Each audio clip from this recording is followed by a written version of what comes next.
My very dear friends, Tom and Betty Christian, who live on Pitcairn Island and spent time with us in our home in Florida, have 4 lovely daughters, the oldest of whom is Jacqui Christian, and she is here to talk to us about growing up on Pitcairn. What a remarkable childhood, growing up on the island, educated in New Zealand.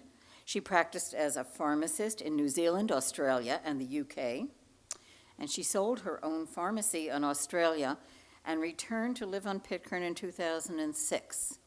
Why? Because she wanted to see the survival of Pitcairn. She wanted to make sure that it had a sustainable economy.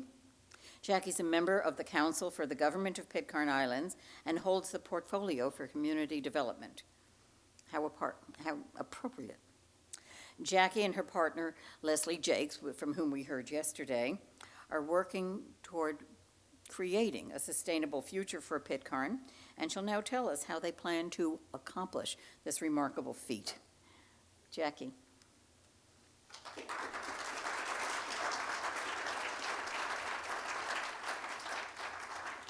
Thank you, Barbara. That's one way to make me nervous, is tell me I'm not on now. Well, good morning, ladies and gentlemen. Oh, I should say, what away all yoli.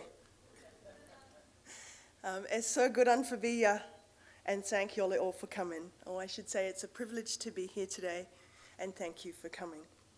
Greetings from Pitcairn Island.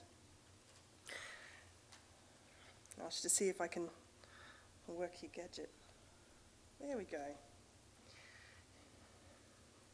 My parents both spoke at your previous conference in 2005, and they send their greetings to you all. I think you saw them yesterday on the Skype link. Unfortunately, due to his failing health, my father is no longer able to travel and suffering from dementia. So I feel I have big shoes to fill today.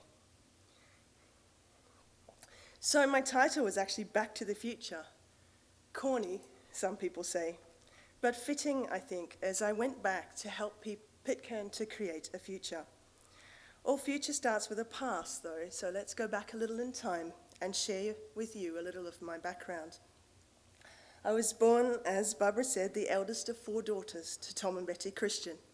I'm a 7th generation direct descendant of Fletcher Christian and Mauatua. There's a little bit more recent photo. A heritage I've always been proud of. I grew up on Pitcairn and have fond childhood memories.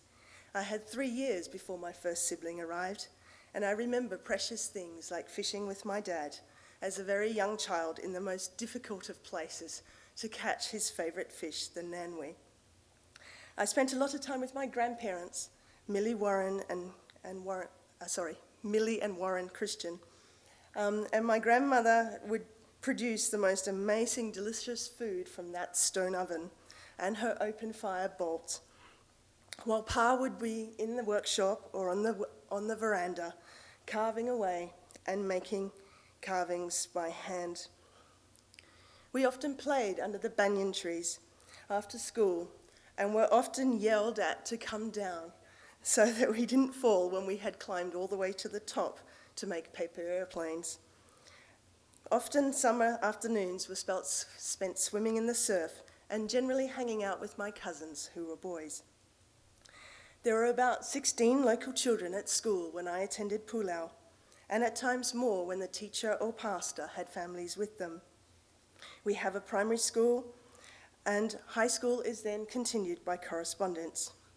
It's not always easy to complete a year's worth of work when you have to be self-motivated and you're in a classroom of all grades, but at the age of 15, my father took me to New Zealand so that I could continue my high school education, and I completed my school certificate year at Longburn Adventist College in the outskirts of Palmerston North.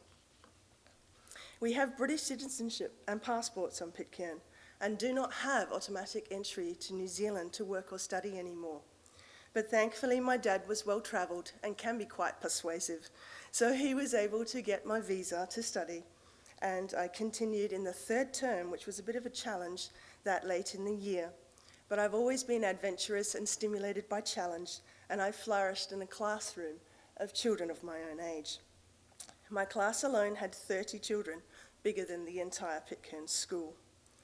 The school was boarding and co-ed with lots of social activities which I enjoyed, but I was sick with colds and flu for most of the first year as my immune system was challenged with the new bugs in the air.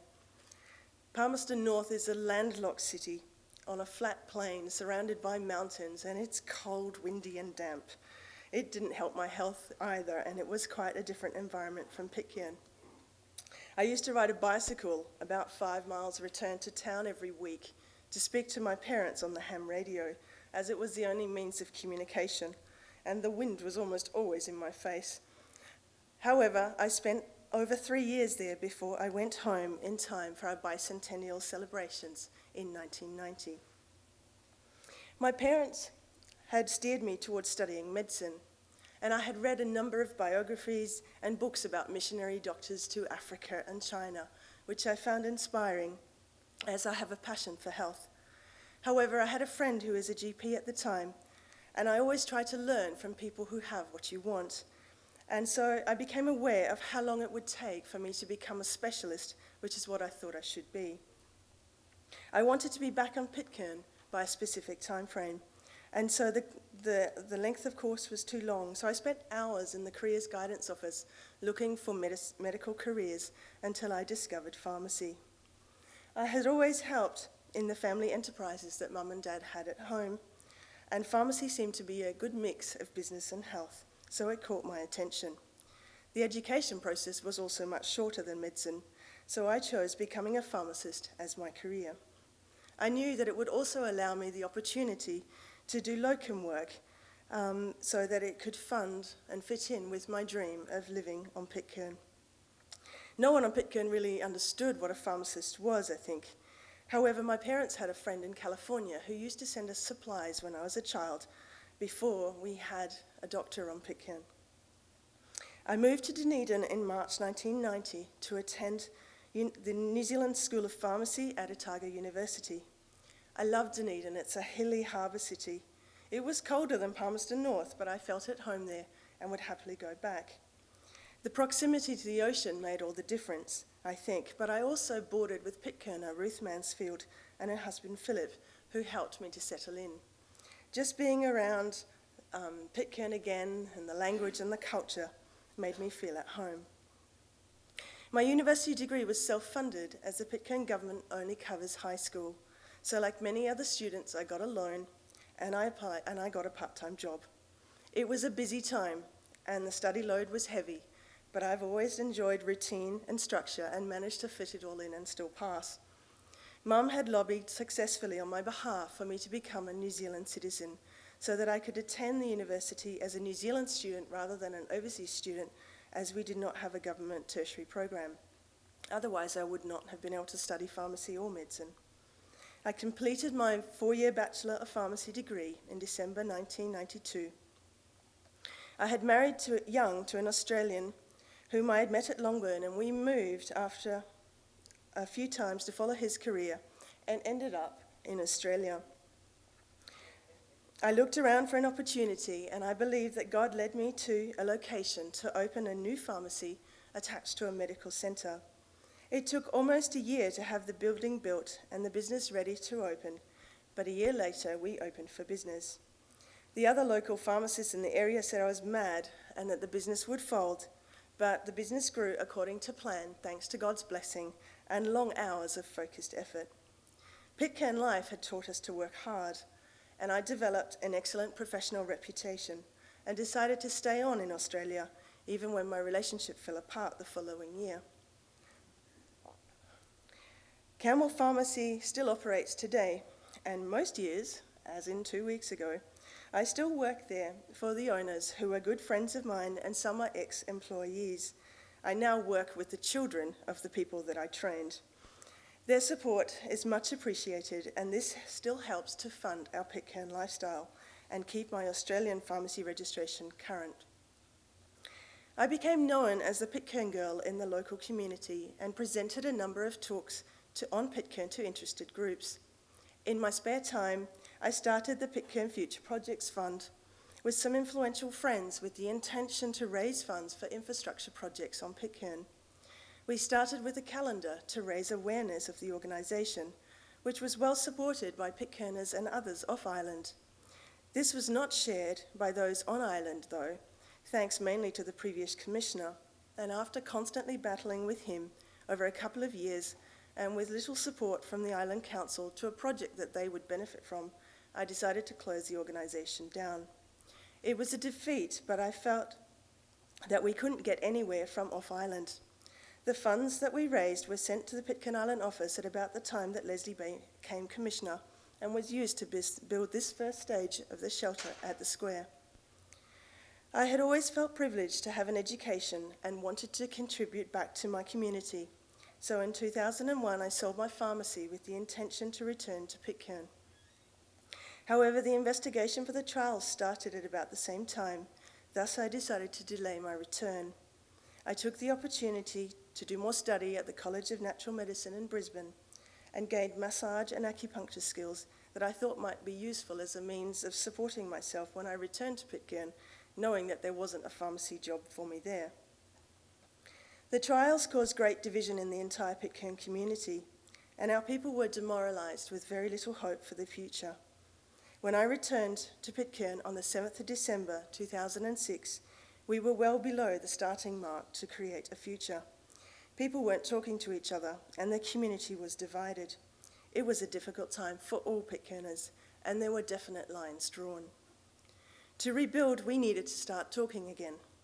I looked for ways to build bridges and to get people interacting. Although it was scary and sometimes unpleasant, bit by bit we progressed. Sometimes little things, like a basket of oranges, mended a rift and we took a step forward together.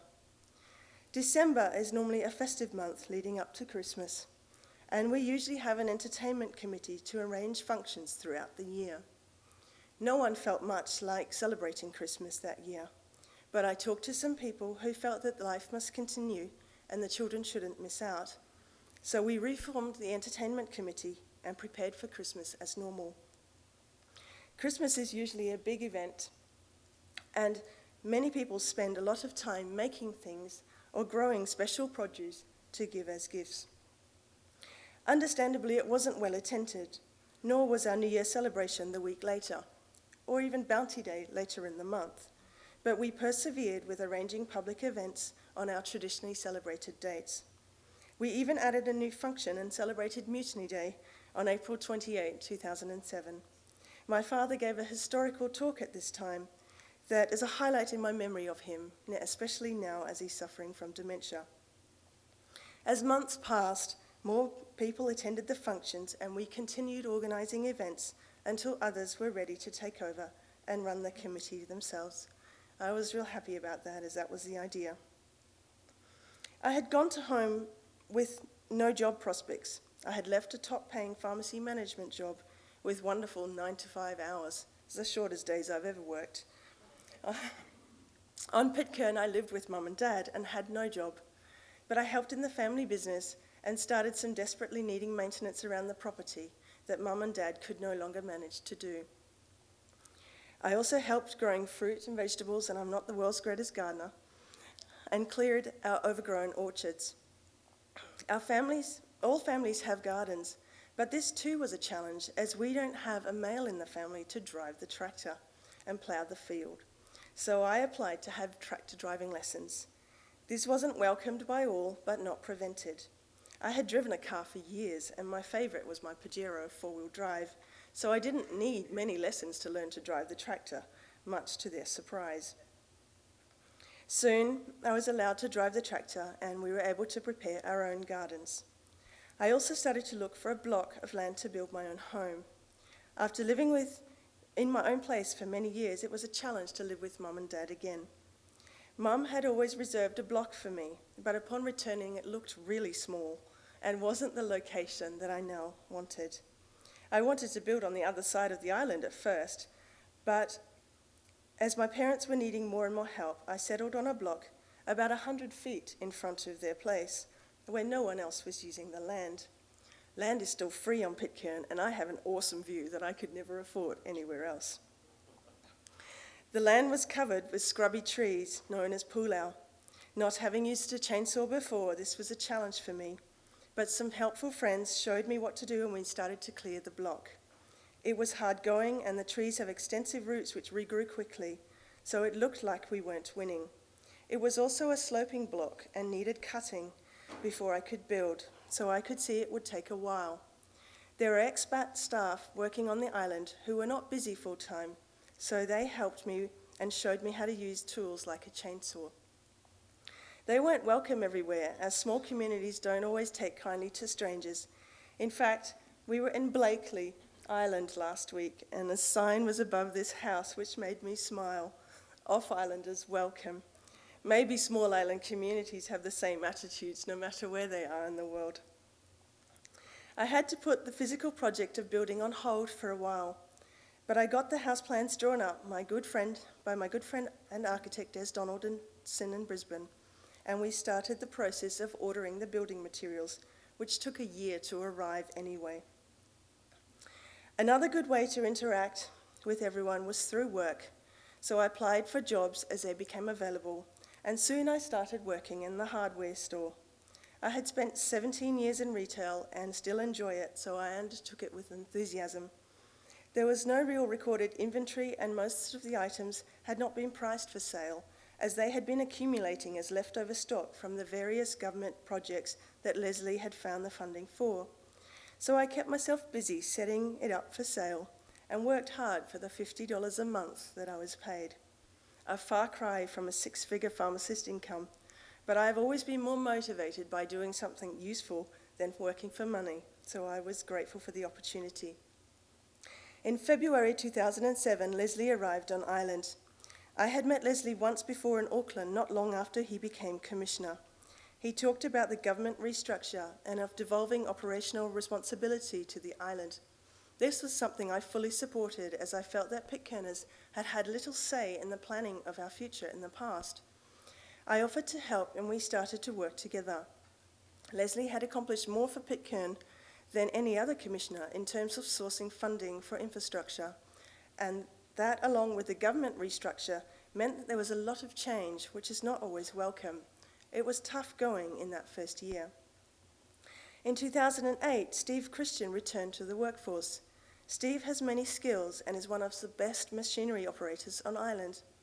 My job in the hardware shop gave me the opportunity one day to ask him if he would clear my land and prepare it to build a house. He hesitated as we hadn't spoken for a number of years, but he didn't say no.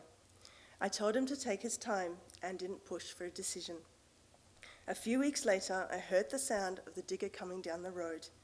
I called Leslie to tell him the exciting news that Steve was coming to clear my land. Little steps like this one continued to encourage us that the community could and would heal with time and the right leadership. Steve and Olive have been the leaders on Pitcairn for many years. I forgot Steve. And another big step was when they opened Christian's Cafe. There's my house, I'm a bit behind. Okay. As we still weren't talking, I called Olive to make sure that it would be okay if Mum and I came to their coffee morning opening. She assured us that everyone was welcome. Their house is just along the road from the hardware shop, and I watched the quad bikes arrive as representatives from every family attended the opening. I saw Leslie's bike arrive and thought that at least there'd be one friendly face, so I closed up shop and walked over. Excuse me.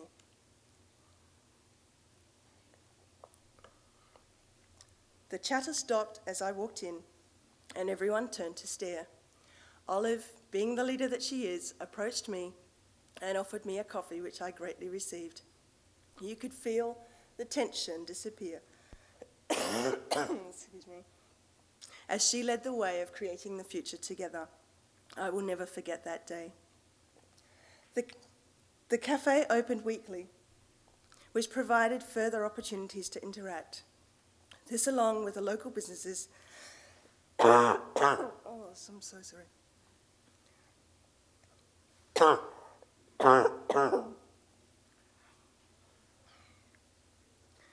The cafe opened weekly. Oh dear. This, along with other local businesses that sprung up, facilitated the opportunity not only to create a cash society, but gave people reasons to interact again. In early 2008, we formed PDT, the Pitcairn Development Team. This in itself was a milestone, as the group consisted of people from all across sides of the political spectrum in the community. We produced the government operational structure as it is today. I don't think it's going to help.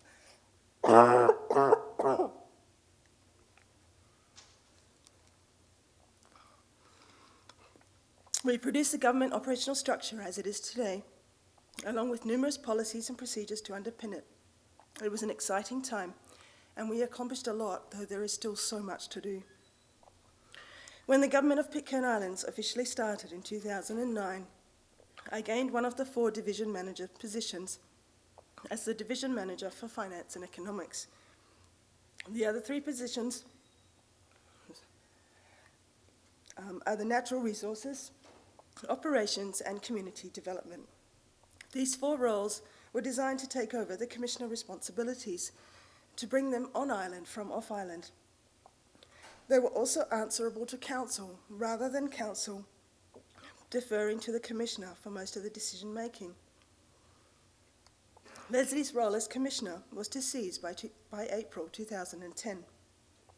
Council was to work in partnership directly with the Governor's Office in Wellington and the FCO in Difford in the UK, rather than everything going through the Commissioner.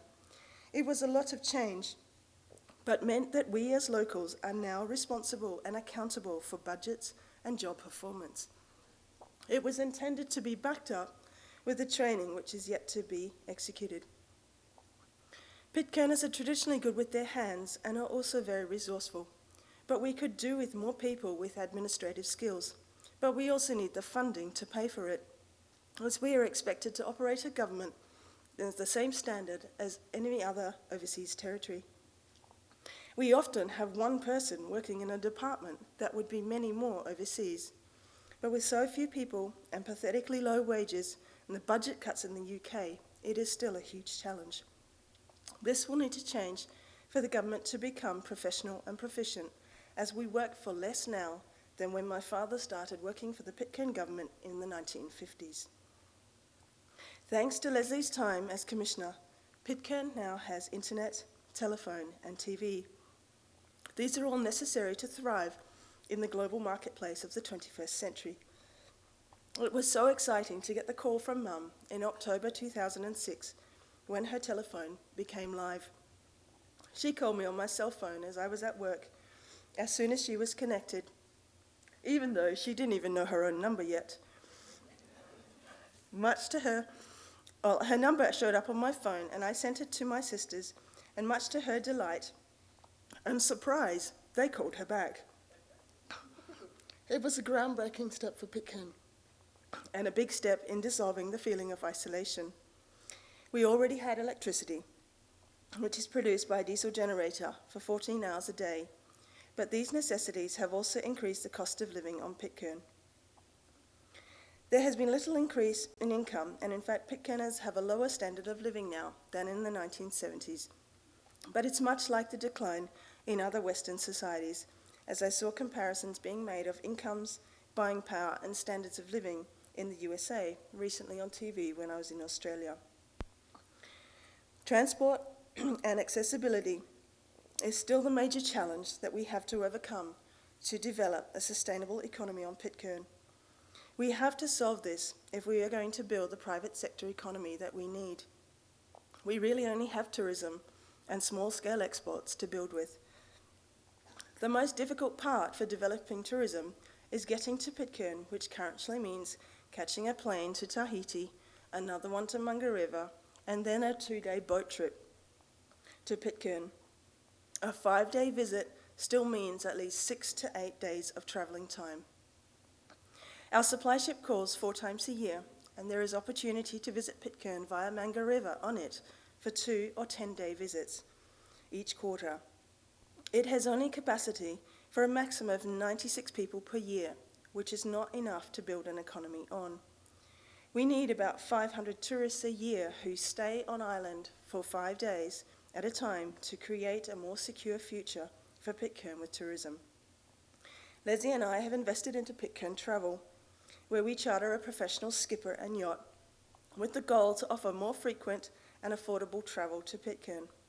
It is still early days, and we have had 3 successful charters this year with more planned for 2013.